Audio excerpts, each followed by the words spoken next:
নির্যাতিতার পরিবার আমাকে বলছিল যে প্রচুর অ্যারেস্ট ইত্যাদি হচ্ছে, আপনি বিষয়টা একটু দেখুন, আমাকে স্থানীয় লোকেরা চাপ দিচ্ছে। আমি বলেছি ভিডিও ফুটেজ দেখে রেল লাইনে যারা লোহার বিম ফেলছিল তারা কেউ ভারতপ্রেমী হতে পারে না, এটা রাষ্ট্রবিরোধী কাজ। আমাদের ইন্দ্রজিতের খুনি এদের সঙ্গে পেয়ার মহব্বত হতে পারে না। বাকি যদি কোনো নিরীহ লোক, অ্যাগ্রিভ লোক অ্যাজিটেশন করেছে, অ্যাজিটেশনকে আমরা ওয়েলকাম করি, কারণ এটাতেও কারোর ক্ষোভ দেখানোর ডেমোক্রেটিক ওয়েতে দরকার রয়েছে।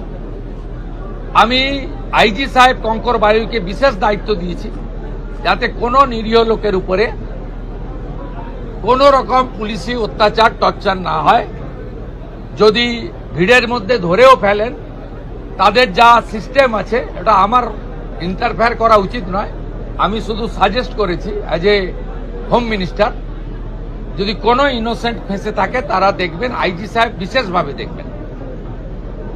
আর এখানে অনেক ভয়ে দোকান টোকান বন্ধ করে দিয়েছিলেন, এসপি মাইকিং করবেন, মাইকিং করার পরে সব নর্মাল করে দিন, ভয় পাওয়ার কোনো কারণ নেই।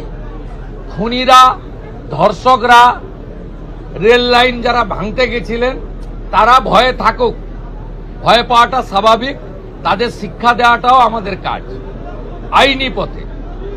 বাকিদের ভয় পাওয়ার কোনো কারণ নেই। আমি বলে গেলাম আমাদের এই এলাকায় নজরদারি চলবে, দুটো বাড়িতে হাউস গার্ড থাকবে এবং আমরা আস্তে আস্তে আশা করব সবটা নর্মাল হয়ে যাবে এবং এই ঘটনা থেকে শিক্ষা নিয়ে এই রাজ্যে এই ধরনের কোনো কাজ যাতে না হয় দেখবেন। আমি আপনাদের মাধ্যমে গোটা রাজ্যের মানুষকে একটা আপিল করব, কার্য আর কারণ আছে।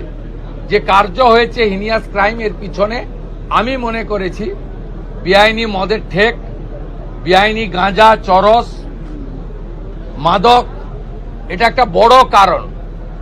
আপনারা পুলিশকে ইনফর্ম করুন, গোটা রাজ্য জুড়ে ডিজিপিকে বলবো আগামী 2 সপ্তাহ স্পেশাল ড্রাইভ দিন।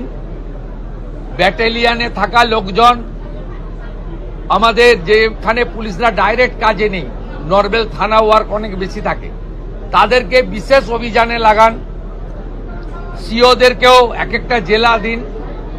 কমপ্লিটলি গোটা রাজ্যে যত বেআইনি মদের ঠেক, যত গাঁজা, চরস, বর্ডারে তো ধরছেন আপনারা, বেঙ্গল এসটিএফ তো rail station, bus stand recce করে ধরছে, প্রতিদিনই ধরছে।